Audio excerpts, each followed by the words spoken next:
السلام عليكم ورحمة الله وبركاته. بسم الله الرحمن الرحيم. الحمد لله رب العالمين والصلاة والسلام على أشرف الأنبياء والمرسلين نبينا محمد وعلى آله وصحبه أجمعين. أما بعد. Bienvenue à tous dans cette mosquée, dans une assise qui, je l'espère, sera profitable à chacun d'entre nous. Notre sujet, comme vous le savez, c'est le sujet de la zakat. Et avant d'entrer dans la manière de s'en acquitter, comment la calculer, car en vérité, on va aujourd'hui et demain aborder ces deux sujets. Premièrement, comment la calculer, puis demain, comment la sortir. Et de cette manière, alors on se sera acquitté de la zakat. Il est bon de rappeler l'importance de cette zakat. Le prophète sallallahu alayhi wa sallam a dit « Buni al-islam ala khams » L'islam est bâti sur 5 choses. Et parmi eux, il a cité quoi ? « Wa ita iz-zakah » en 3e position. Et beaucoup de ulama considèrent que cet ordre a une importance. Et donc que la zakat est plus importante que quoi ? Que Siyam Ramadan ou encore le Hajj. Cette zakat, elle a une particularité. L'ordre de la zakat est venu dans le Coran à de nombreuses reprises avec la prière. Wa aqimus salata wa atuz zakah. Accomplissez la prière et acquittez-vous de la zakat. Combien de fois dans le Coran ? Fa in tabu wa aqamus salata wa atuz zakah fa ikhwanukum fid din. Si jamais ils se repentent, accomplissent la prière, s'acquittent de la zakat, ils seront alors vos frères en religion. Allah subhanahu wa ta'ala, il a lié entre la prière et la zakat. Et à la fin du verset, il a fait un lien entre la fraternité en islam et le fait de s'acquitter de la zakat. Le sujet de la zakat aussi, il a été abordé près de 30 fois dans le Coran. Environ 30 fois l'ordre de la zakat de manière directe ou indirecte, il est venu dans le Coran. Et malgré cela, ce pilier est peut-être l'un des piliers de l'islam le plus bafoué par nos frères et sœurs. Plus que le jeûne du mois de Ramadan et plus que le Hajj. Alors que délaisser ce pilier est très grave. Et le prophète sallallahu alayhi wa sallam nous a avertis. Et avant cela, Allah subhanahu wa ta'ala nous a avertis le dur châtiment qui est réservé à celui qui ne s'acquitte pas de la zakat. Comme c'est vu dans le verset وَالَّذِينَ يَكْنِزُونَ الذَّهَبَ وَالْفِضَّةَ وَلَا يُنْفِقُونَها فِي سَبِيلِ اللَّهِ فَبَشِّرْهُمْ بِعَذَابٍ أَلِيمٍ. Quant à ceux qui amassent l'or et l'argent, l'argent c'est-à-dire le métal, ceux qui amassent l'or et l'argent et ne le dépensent pas fi sabilillah, c'est-à-dire qui n'en sortent pas la zakat, alors avertis-les d'un châtiment douloureux. يوم يحمى عليها في نار جهنم فتكوى بها جباههم وجنوبهم وظهورهم هذا ما كنزتم لأنفسكم فذوقوا ما كنتم تكنزون. Dans la suite, dans le verset d'après, le jour où ce métal sera chauffé en enfer, puis viendra ensuite brûler les flancs, les côtés, le front et le dos de cette personne qui n'a pas sorti la zakat. À la fin du verset, voilà ce que vous avez amassé. Goûtez au châtiment de ce que vous avez amassé. Dans le hadith, le prophète sallallahu alayhi wa sallam nous dit, écoutez bien. Dans ce hadith, écoutez ce hadith. Il doit faire trembler. Et je vais même vous dire plus. On va faire un cours, Inch'Allah, ça va aider beaucoup d'entre vous. Mais il se peut que vous oubliez demain ou après-demain ou après-après-demain. Et peut-être que cette partie du cours est la plus importante. Que tu n'oublies pas que la zakat doit être sortie. Et que si tu as oublié la manière de le faire, tu reviendras à la mosquée et tu demanderas. Mais au moins tu es sensibilisé à ce sujet. Et n'hésitez pas à sensibiliser vos proches. Vous ne vous souhaitez pas ça pour vos proches.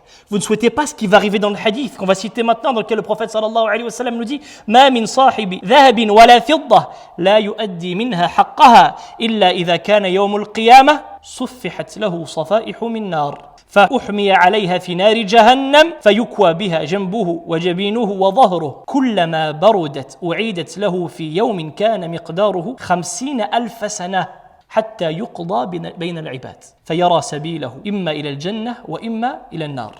Écoutez bien, il n'y a pas une personne qui possède de l'or ou de l'argent sur lequel il ne donne pas son droit sans qu'au jour du jugement soit préparé pour celui-ci des plaques qui seront chauffées en enfer et qui viendront, comme on l'a dit, sur ses flancs, son front et son dos. À chaque fois que ces plaques vont refroidir, on les remettra en enfer pour qu'elles se réchauffent. Et il subira ce châtiment combien de temps ? 50 000 ans. Est-ce qu'il est en enfer ? Non.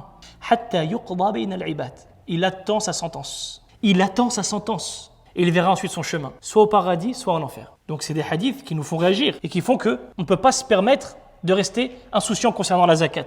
Aussi, celui qui ne sort pas sa zakat, au-delà du châtiment dans l'au-delà, il y a une perte de baraka dans son argent. Et il va perdre dans cette dunya. Il n'y a pas de doute. Le prophète sallallahu alayhi wa sallam nous dit « Ma khalatati zakatu malan illa ahlakat » Il n'y a pas une zakat qui est restée dans le reste de l'argent sans que cette petite zakat, cette petite somme, cette petite quantité vienne corrompre ou détruire le reste de l'argent. Personne va s'enrichir en économisant sur la zakat. Wallah, personne.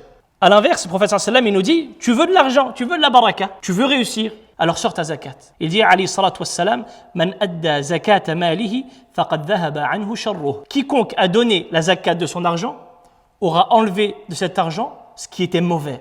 Tu vois, comme un panier dans lequel il y aurait des fruits, certains sont mûrs, d'autres sont pourris. Si tu laisses ceux qui sont pourris, ils peuvent venir corrompre le reste du panier. Alors tu t'en débarrasses pour préserver le reste. Eh bien, c'est pareil pour la zakat. Alors aujourd'hui, on va parler de ce sujet-là, Inch'Allah. Et il est obligatoire pour chaque musulman qui possède ne serait-ce qu'un de ces biens qu'on va citer juste après, Inch'Allah. Il est obligatoire pour chacun qui possède ne serait-ce qu'un de ces biens d'apprendre les règles de la zakat. Ça fait partie du talab al-ilm qui est obligatoire. Le prophète sallallahu alayhi wa sallam a dit « Talab al-ilmi faridatun ala kulli muslim » Apprendre les sciences religieuses, c'est obligatoire sur chaque musulman. Et dans une version « Wa ala kulli muslima » obligatoire d'apprendre sa religion. Cette partie de la religion est obligatoire à connaître pour chacun d'entre nous. On a une règle qui dit « Ma la yatimmu wajibun illa bihi fahuwa wajib » Si je ne peux pas remplir mon wajib, si ce n'est qu'en passant par ce chemin-là, alors ce chemin est obligatoire. Je vous donne un exemple. Aller au Jumu'ah, c'est obligatoire ou pas? Oui ou non? Jumu'ah, c'est wajib. Pour venir au Jumu'ah, je dois traverser la route du parking jusqu'ici. Est-ce que traverser la route, c'est obligatoire? C'est obligatoire parce que je dois le faire pour aller au Jumu'ah. Mais à la base, traverser la route, c'est pas obligatoire. Ce n'est obligatoire que parce que c'est un chemin qui me permet de remplir mon obligation. Eh bien, c'est pareil pour la zakat. Dès lors que tu dois sortir la zakat, tu dois apprendre à la sortir. Et beaucoup de gens ne connaissent pas ce sujet. Beaucoup de gens pensent qu'il est difficile. Ce n'est pas le plus simple. Mais cette religion, elle vient pour qui? Elle vient aussi pour des analphabètes, des gens qui ne savent pas compter, des gens. Eh bien, même ces gens-là sont capables de sortir leur zakat en vérité. Cette religion, elle s'adresse à tout le monde. Mais beaucoup de gens pensent que c'est difficile, ils abandonnent. Ou beaucoup de gens, ils pensent que la zakat n'est pas obligatoire sur eux, alors ils ne s'y intéressent pas. Et il se peut qu'aujourd'hui, beaucoup d'entre vous soient surpris de voir que la zakat est obligatoire sur eux. Ou peut-être qu'ils se trompent dans la manière de la calculer, ou peut-être sur la manière de la sortir. C'est pourquoi on va aborder ce sujet aujourd'hui qui est de la plus haute importance, Inch'Allah. On a déjà tardé dans l'introduction, mais on va essayer de pas trop tarder. Bi'idhnillah. Tout d'abord, on va commencer par aborder ce premier sujet. Sur quel bien la zakat est obligatoire? Est-ce qu'on doit sortir cette zakat, cet impôt? Est-ce qu'on doit le sortir sur chacun des biens qu'on possède? Non. Il n'y a que quelques biens sur lesquels la zakat est obligatoire. Il y a ce qui sort de terre, comme l'agriculture, ou encore des choses rares qu'on pourrait trouver, des choses précieuses, des pierres précieuses par exemple. Il y a aussi les bestiaux, comme les chameaux, les vaches et les moutons, les ovins, les bovins et les camélidés.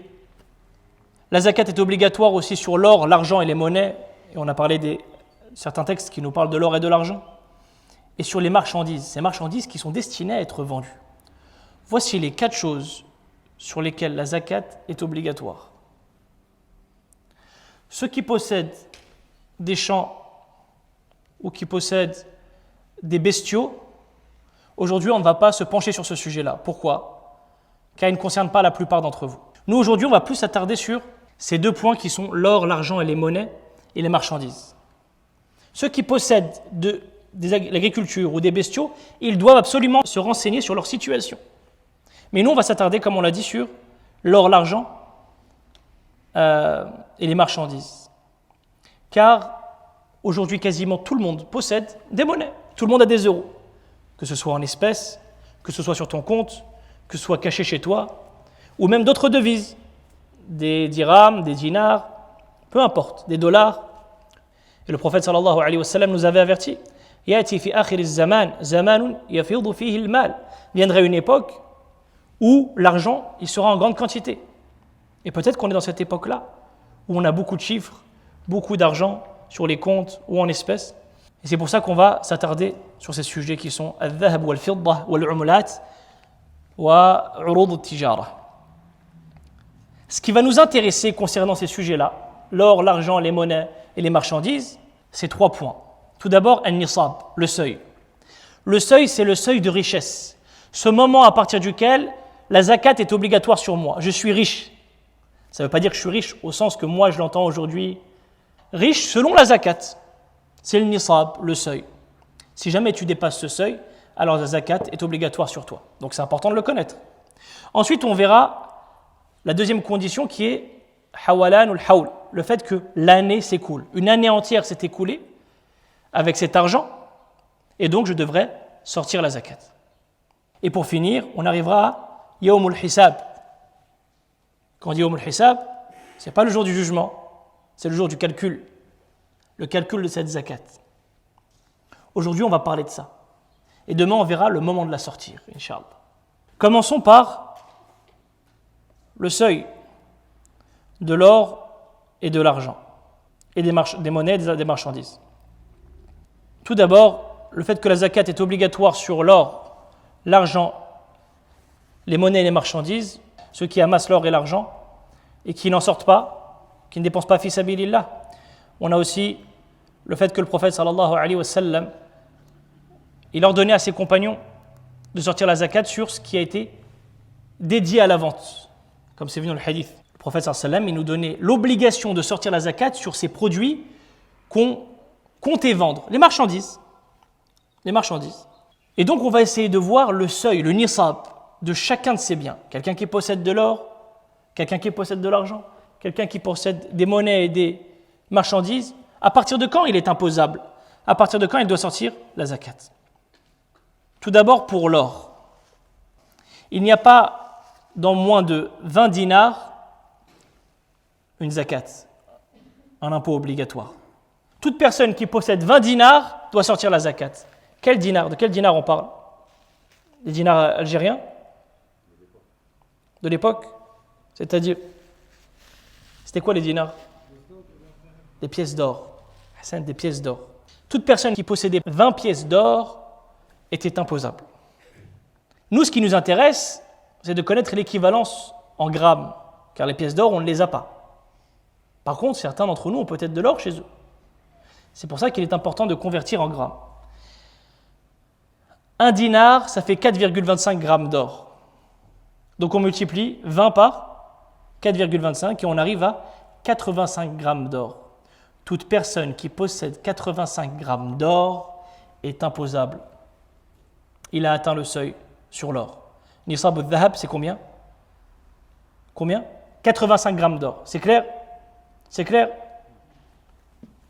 L'argent. Quand on parle d'argent, ici on parle du métal. C'est combien? C'est 200 dirhams. Et un dirham, ça fait combien? C'est pareil, c'est une pièce d'argent. C'est les pièces d'argent. Un dirham, ça fait combien de grammes? 2,975 grammes d'argent. On multiplie par 200. 200 fois 2,975. On arrive à 595 grammes d'argent. C'est clair, Inch'Allah? Toute personne qui possède 85 grammes d'or ou 595 grammes d'argent a dépassé le seuil et doit donc sortir la zakat. Ça, c'est pour l'or et l'argent. On arrive maintenant à ce qui vous intéresse, je pense. Les monnaies et les marchandises. Les monnaies et les marchandises, on choisira pour ces monnaies et ces marchandises le plus bas des deux seuils, entre l'or et l'argent. C'est-à-dire le plus utile pour les pauvres et les nécessiteux. Les monnaies, les devises, l'euro, les dinars, les dirhams, on les base sur le plus bas des deux seuils. Maintenant, ce qu'on veut savoir, c'est lequel des deux est le plus bas. Comment on va calculer ça? 1 gramme d'or, au moment où j'ai fait ce schéma, c'est-à-dire il y a quelques jours, 1 gramme d'or, ça fait 56 € et quelques. On multiplie 85 par 56 et on arrive à 4835 et des poussières. Ça, c'est le nisab, selon quoi? En se basant sur l'or. L'argent, 1 gramme d'argent, ça vaut combien? Environ 67 centimes d'euros. On multiplie 595 grammes par 67 centimes d'euros et on arrive environ à 398 €. Lequel des deux nisab on va choisir? Lequel? Le plus bas, c'est-à-dire 398 €. Il y a un fossé énorme entre l'or et l'argent. Alors on verra qu'il y a les conditions de l'année qui s'écoule, mais beaucoup de gens sont concernés. Et c'est pourquoi j'insiste sur le fait de sensibiliser vos proches et de ne pas laisser ce sujet de côté. Car si toi tu es heureux sous ton toit que tu dors bien et que tu manges bien, et que tu gardes cette zakat, tu ne le sais peut-être pas, mais ton voisin qui est lui dans la difficulté, c'est son droit de le recevoir. C'est-à-dire que ce n'est pas ton argent, c'est le sien. Et wallahi que tu préféreras lui donner son droit dans ce bas monde plutôt qu'au jour du jugement. Wallah. Surtout quand on va voir combien il faut donner. C'est clair? C'est clair pour le seuil ou pas? L'or 85 grammes, l'argent 595 grammes et les euros 398 euros et quelques. C'est approximatif, c'est approximatif. On continue, Inch'Allah. Il y a une question qui est importante qui est la zakat sur les bijoux. Est-ce qu'on doit sortir la zakat sur les bijoux? La zakat sur les bijoux n'est pas obligatoire à condition qu'elle réunisse deux choses, deux conditions. Que le bijou soit licite et qu'on ait l'intention de l'utiliser ou de le prêter. Si quelqu'un possède des bijoux chez soi, licite, qu'est-ce que ça veut dire? Si jamais chez moi j'ai une bague pour homme en or, c'est licite ou c'est haram? Haram, la zakat sera obligatoire dessus. Quand on dit bijou, ça veut dire qu'il est sous la forme d'un bijou. Donc s'il est cassé par exemple, je devrais sortir la zakat dessus. Deuxième point, l'intention de l'utiliser ou de le prêter. Est-ce que je le garde pour avoir de l'or chez moi ou pour l'utiliser? Si je le garde juste dans le but d'avoir cette richesse au cas où un jour, et souvent ça existe, des gens qui font ça, ils gardent des bijoux, pas dans le but de les mettre mais de les garder, alors la zakat est obligatoire dessus. Mais si je les garde dans le but de l'utiliser, même de manière ultra exceptionnelle, je le garde, par exemple la mère elle garde ses bijoux pour que sa fille elle le porte le jour de son mariage par exemple, eh bien il n'y aura pas de zakat dessus. Pourquoi? Car elle l'a gardé dans le but de l'utiliser ou de le prêter. Les bijoux qui sont cassés, on l'a dit, on les compte dans la zakat. Pourquoi? Parce qu'on ne peut pas les porter. On ne peut pas les porter. Et donc ça c'est valable pour l'or et pour l'argent. Et on verra ensuite comment les calculer, si c'est 24 carats, 18 carats, etc. On va donner une méthode, Inch'Allah, après. Donc ça c'est pour l'or, l'argent, les monnaies, les marchandises. On connaît le seuil et on sait que les bijoux ne rentrent pas dans ce calcul dès lors qu'ils ont réuni ces deux conditions. Des bijoux licites et qu'ils sont gardés dans le but d'être utilisés ou d'être prêtés pour des proches. Et des gens, ils les gardent, ils les mettent jamais. Mais juste à des occasions, pour le mariage d'un tel ou d'une telle, il va prêter ses bijoux à cette fille ou à celle-ci. Voici pour le seuil. Il y a un autre point qu'on doit aborder avant de délaisser ce sujet du seuil qui est comment on reconnaît une marchandise. On a parlé tout à l'heure de marchandise. C'est quoi une marchandise? C'est un bien qui est destiné à la vente. Les biens, ils sont de deux types. Ce qu'on appelle les urud qunyah, des biens qui sont destinés à l'utilisation, je les garde pour moi, comme ma voiture, ma maison, tout ce que j'ai chez moi, généralement, mon téléphone, toutes ces choses-là. Ou des biens qui sont destinés à la vente. On appelle ça des urud tijara. Ce point-là ne concerne pas seulement les commerçants. Soyez attentifs. Ça ne concerne pas seulement les commerçants, mais ça concerne tous ceux qu'on va citer juste après. Les biens qui sont destinés à l'utilisation, ma voiture que j'ai achetée pour l'utiliser, ma maison que j'ai achetée pour vivre dedans, mon téléphone que j'ai acheté pour téléphoner, mes ustensiles chez moi de cuisine, peu importe, toutes ces choses-là que j'utilise pour moi, il n'y a pas de zakat dessus. Et c'est la base de tout ce qu'on possède. Donc il n'y a pas de zakat dessus. Ensuite, on a les biens qui sont destinés à la vente. Comment je sais qu'il est destiné à la vente? Premièrement, j'ai l'intention de le vendre. Ce point, il est un peu plus compliqué, soyez attentifs, Inch'Allah. Yani niyyatul bay'. Je compte le vendre. Est-ce que ça suffit l'intention? Non. On a ce qu'on appelle amalut tijara. Amalut tijara, ça veut dire l'action de posséder ou de vendre. Je m'explique. En plus de l'intention, qui est l'intention de le vendre, j'ai fait amalut tijara. Ça veut dire que je l'ai acheté. Par exemple, l'action de posséder. Je vais chez un vendeur en gros, il vend des téléphones, je lui dis, je t'achète ce téléphone pour tant. Et moi, j'ai l'intention de le vendre. J'ai réuni deux conditions, l'intention de le vendre et le fait de le posséder. Il rentre dans les marchandises. C'est clair? C'est clair, Inch'Allah? Deuxième solution. Ce téléphone, je ne l'ai pas acheté pour le vendre, je l'ai acheté pour l'utiliser. Donc il est dans la première catégorie, destiné à l'utilisation. Au bout d'un an, j'ai envie de le vendre. Je mets l'intention de le vendre. Est-ce que ça suffit? Qu'est-ce qui manque? Il manque la deuxième condition, qui est amal al-tijara, l'action. Donc qu'est-ce que je vais faire? J'ai l'intention de le vendre au bout d'un an. Je le mets en vente sur le Bon Coin. Je l'expose. Là, j'ai fait une action de vendre. Avec l'intention, il rentre dans les marchandises. À l'inverse, si au bout d'un an, je dis, j'ai l'intention de le vendre celui-là. Et pendant un an, je ne l'expose pas. Je dis à personne que je vais le vendre. Je ne propose pas à des gens, tu me l'achètes à combien, etc.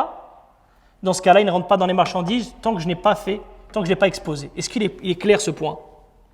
Donc dans la première catégorie, il n'y a pas de zakat. C'est la base des objets qu'on possède. Et dans la deuxième, il y a une zakat. Est-ce que ça concerne que les commerçants, ça? Pas du tout. Il y a des gens, ils achètent des voitures. Ils achètent des voitures, ils les réparent pour les revendre. Et des gens, ils achètent des terrains, ils attendent qu'ils prennent de la valeur pour les revendre. Ce n'est pas forcément des commerçants. Alors les commerçants, on en parlera plus tard. Il y a aussi des gens qui ont des magasins et qui doivent calculer chaque produit qu'ils ont. On a une deuxième condition, on a dit hawalan ou hawl, l'année qui s'écoule. Et à partir de là, on va pouvoir à la fois connaître cette année qui s'écoule et la date à laquelle on doit sortir cette zakat. Tout d'abord, l'année qui est voulue ici, c'est une année lunaire complète. Une année lunaire, ça fait combien de jours environ? 354, 355. Une année lunaire, c'est 354 ou 355 jours environ. À partir de là, on voit la différence qu'il y a entre une année lunaire et solaire. Et parmi les erreurs qui sont propagées, c'est d'avoir une date d'anniversaire de la zakat sur le calendrier grégorien. De dire par exemple, ma zakat, c'est le 1er janvier. C'est une erreur. Pourquoi? Parce que si tu fais ça, il y a un retard de combien de jours? Et le retard est interdit. Et aussi un autre problème qui rentre en compte, c'est que si on décale les jours, ce n'est pas les mêmes sommes que j'ai sur moi. C'est pas les mêmes, j'ai peut-être pas le même or, j'ai pas le même argent, j'ai pas les mêmes marchandises. Donc il faut faire attention à ça, c'est une année lunaire complète. À partir de quand? À partir du moment où j'ai atteint le nisab. Et le nisab, on a dit c'est combien en euros? 398 euros et des poussières.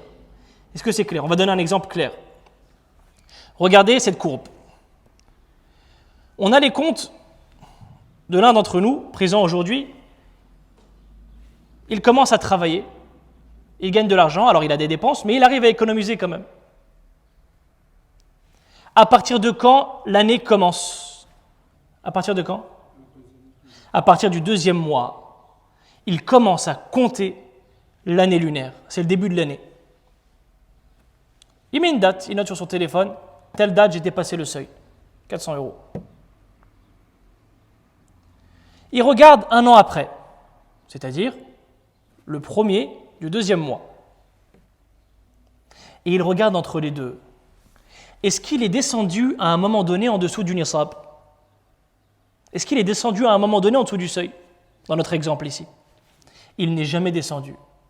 Est-ce que la zakat sera obligatoire? Non, la zakat sera obligatoire sur lui. À quelle date? Le 1er du 2e mois de l'année prochaine. C'est clair? On prend l'exemple de quelqu'un sur lequel la zakat n'est pas obligatoire. L'un d'entre nous, on voit ses comptes et voici sa courbe. Il gagne de l'argent, il a des charges, mais il arrive à économiser jusqu'à arriver à la fin du 9e mois. Ça correspond, subhanallah, c'est pas volontaire, mais c'est jour du Eid, il veut s'acheter une voiture. Alors il a plus de 2000 euros sur son compte et il achète une voiture à environ 2000 euros.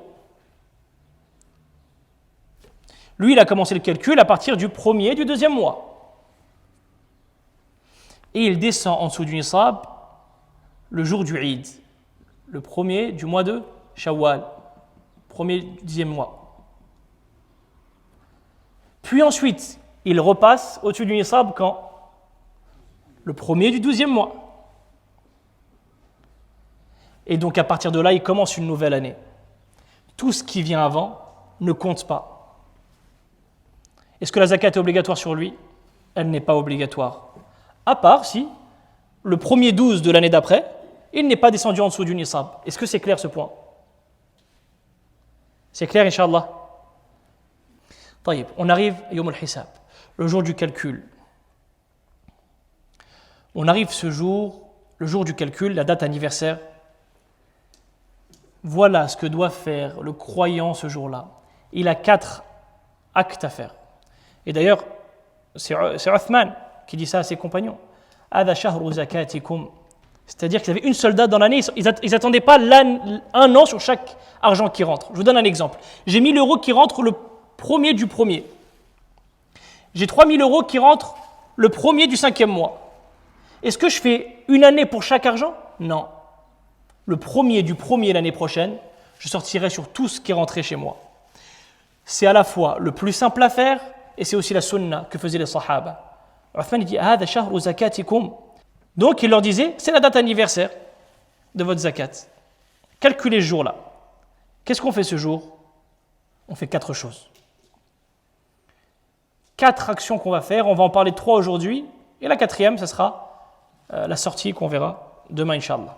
Tout d'abord, on va commencer par le comptage, puis l'estimation, puis le calcul et la sortie. Al-'add, wal-taqwim, wal-hisab, wal-ikhraj. Al-'add, c'est le comptage. Je vais lister ce que j'ai, comme on va le voir juste après. Ensuite, on aura l'estimation, puis le calcul, puis la sortie. Tout ça doit être fait la date d'anniversaire et ça prend quelques minutes. Celui qui retarde cela, il a retardé sa zakat en dehors de son temps. Et il a fait une kabira, min kaba'ir al-dhunub. Il a fait un des grands péchés. J'insiste sur ça, car combien viennent poser la question à des imams. Cheikh, j'ai pas sorti la zakat depuis 5 ans, est-ce que tu peux me faire un calcul? Ya akhi, c'est pas un bilan comptable. Ce péché, il est immense. On parle du 3e pilier de l'islam. C'est pas simplement un bilan comptable, non. Tu dois regretter ce que tu as fait, tu dois te repentir à Allah subhanahu wa ta'ala. Et après, tu vas rattraper. T'inquiète pas, tu vas rattraper parce que ce droit, c'est un droit sur l'argent. Sur l'argent. L'argent doit être purifié. D'ailleurs, le sens de zakat en arabe, il y a ce sens de purification. Donc, et d'ailleurs, Sufyan ibn Uyayna, il dit, parmi les manières de corrompre son argent, il a le fait de la retarder. Le prophète sallam, il a dit, ma khalatati zakatu malan illa ahlakat. Il n'y a pas une zakat qui est restée dans l'argent, dans le panier, sans qu'il vienne corrompre le reste de l'argent. Et il dit, parmi le fait de laisser l'argent dans le reste du panier, il y a le fait de la retarder en dehors de son temps. Donc, le jour d'anniversaire, on ne perd pas de temps. Et on fait ces choses-là. Comment ça se passe? On va parler des 3 premiers aujourd'hui. Et demain, on parlera de l'ikhraj, la sortie. Premièrement, le comptage, al-'add. Ce que j'ai comme nuqud, al-awraq al-naqdiyya, les billets, les chiffres qu'il y a sur ton compte. Tu regardes toutes tes monnaies, toutes tes devises. Les euros, les dinars, les dirhams, peu importe ce que tu as. Tout. Tu rassembles aussi ton or et ton argent pur. Et donc, ça revient à la question de tout à l'heure. Quelqu'un qui a des bijoux qui sont en 18 carats, par exemple. Ça veut dire que ce bijou, il n'est pas 100% en or. Il est à 18 carats. Comment je calcule? Je vais peser ce bijou, le nombre de grammes. Je multiplie par 18 et je divise par 24. Par exemple, si cette bague a fait, je ne sais pas moi, 5 grammes, je la pèse, je fais 5 fois 18, divisé par 24, et je vais avoir exactement le nombre de grammes qu'il y a dans ce bijou. Ça, c'est si quelqu'un il veut être très précis. Si quelqu'un il reste sur les 5 grammes, qu'est-ce qu'il a fait? Il a rien, il a donné plus, c'est une sadaqa en plus, il n'y a pas de problème. Mais si quelqu'un, il y a des gens, ils ont beaucoup de bijoux. Il y a une grosse différence entre 18 carats et 24 carats. On regarde l'argent et l'or pur. On regarde aussi les marchandises, les voitures, les parfums, les terres, peu importe. Si j'ai une épicerie, je regarde tous les produits que j'ai dans mon épicerie. Si j'ai un restaurant, je regarde quoi? Je regarde les machines, les machines pour cuire ou la friteuse. Je regarde quoi? Je regarde juste la nourriture. Crue. Je regarde, j'ai des poivrons, j'ai du fromage et ces choses-là. Je regarde le produit cru avant qu'il soit cuit et qu'il soit servi. Donc je réunis tout ça et après j'estime. Pour les monnaies, je vais estimer en une seule devise. Par exemple, nous on est en euros, c'est plus simple. Je regarde mes euros, mes dinars, mes dirhams, tout ça. Et j'arrive à une seule devise en euros. Ensuite, pour l'or et l'argent, j'estime l'or et l'argent en euros. Dans la même devise, que ce qui a été vu en haut. Donc je regarde mes grammes d'or que j'ai, qui sont comptabilisés dans la zakat. Je les calcule en euros. Je les rajoute au calcul. Ensuite, je regarde la valeur de la marchandise le jour J si tout était vendu en gros. Biljumla, comme ça. J'ai des cartons d'eau, 50 cartons d'eau. Si quelqu'un vient me les acheter maintenant, combien je lui vends les 50 cartons d'eau? Ne regarde pas si jamais tu les vends à l'unité. Quand tu vends à l'unité, tu les vends plus cher. Vois si tu vendais tout d'un coup. Ni celui qui donne la zakat n'est lésé, ni le pauvre n'est lésé dans cette affaire. Si jamais je rassemblais tout d'un coup, combien je vendrais? Tu regardes. Le jour J, et là encore une fois, ça a une importance de ne pas retarder la zakat. Peut-être que 10 jours plus tard, cette marchandise vaudra beaucoup plus cher ou beaucoup moins cher. C'est clair? Et ensuite, je fais quoi? Je déduis toutes les dettes. Ad-duyun. Ad-duyun al-halla. Les dettes immédiates. Je calcule tout ce que j'ai. J'enlève les dettes immédiates. C'est-à-dire une dette que je dois donner maintenant. Son ayant droit, il peut venir et me dire « Donne-moi ma dette tout de suite ».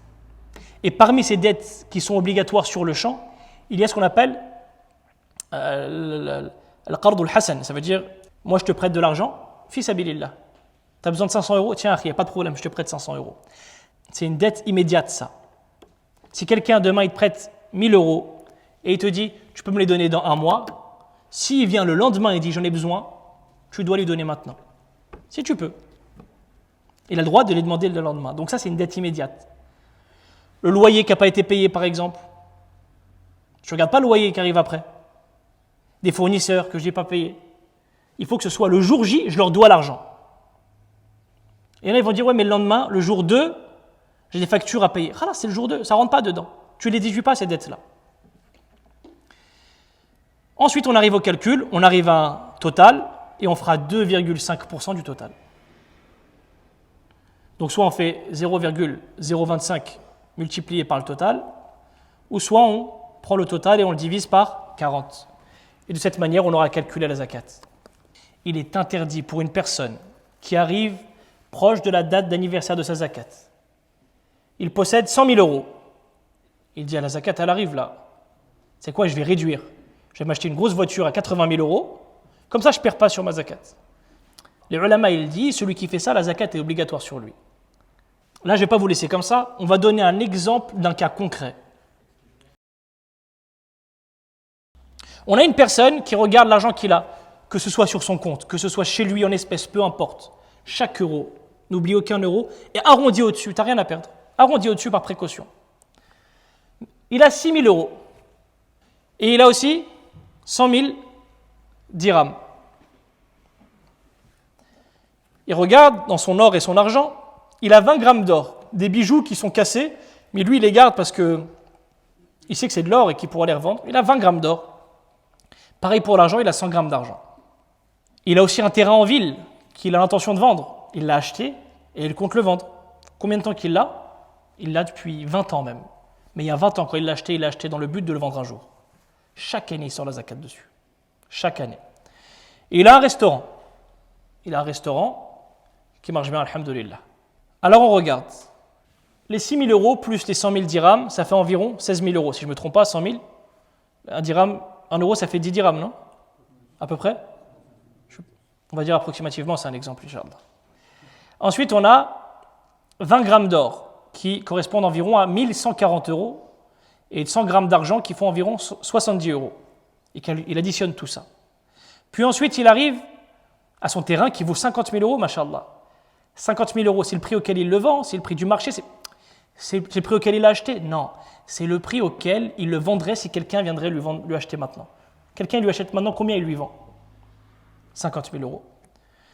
Et il se rend compte que sa marchandise dans le restaurant, c'est jamais énorme.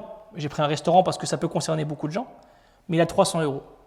Donc il additionne tout ça et il retire une dette qu'il a pour les fournisseurs. Son restaurant, c'est pareil, il a une dette de 7 500 euros, des factures d'électricité, etc.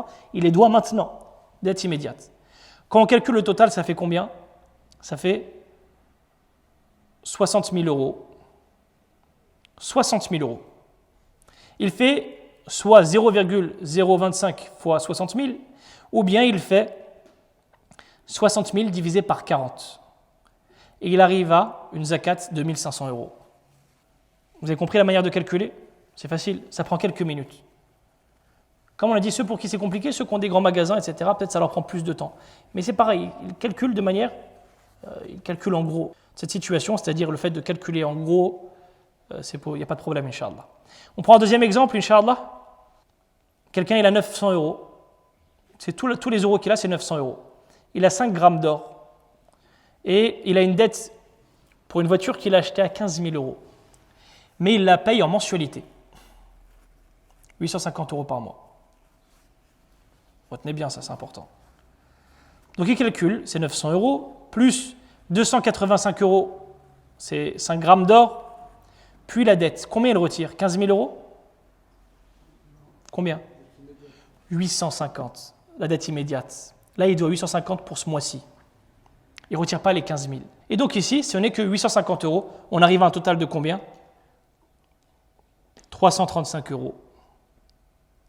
Combien il doit sortir de zakat? Il ne sort pas de zakat. Il est descendu en dessous du nisab, en dessous du seuil. Le seuil, on a dit, c'est 398 euros environ. Et de cette manière, alors, il ne restera plus qu'une chose à faire à cette personne qui est al-ikhraj, ikhraj al-zakah. Le fait de la donner à l'ayant droit. Et c'est pourquoi demain, Inch'Allah ta'ala, on se retrouvera pour aborder le sujet des ayants droit. Qui sont ces gens à qui on peut donner la zakat? Et combien on peut leur donner? C'est un sujet très important. Car si on ne connaît pas ce sujet qu'on va aborder demain, on ne pourra pas conclure cette ibadah. Wallahu a'lam, wa sallallahu sallam ala nabiyyina Muhammadin wa ala alihi wa sahbihi ajma'in. Subhanaka Allahumma wa bihamdik, ashhadu an la ilaha illa ant, astaghfiruka wa atubu ilayk.